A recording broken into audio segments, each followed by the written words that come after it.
everyone, this is a tutorial on how to add the Chinese keyboard onto your computers. First, on the bottom left hand corner in the search box, you would like to type the word language. And the first thing that pops out, region and language settings, is the one you want to choose. So click on that. On your computer currently under languages, you should only see English as that is your default language. What you want to do is add a language. So click on this icon. You can either search for the language name or just look for Chinese Simplified. Chinese Simplified. And click Not Traditional, as traditional will come out to be traditional characters.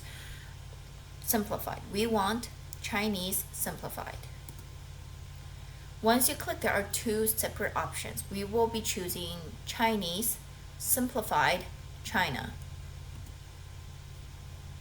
And then now under languages, you should see English and 中文.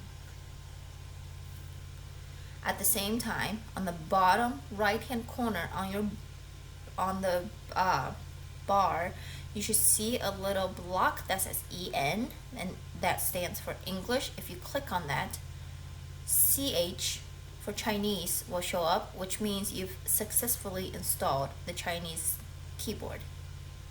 Let's give it a try. You can open up Word, click on the English EN icon to make it to CH, so using the Chinese keyboard. And you can type out a simple 你好. And there we go. Everything's working.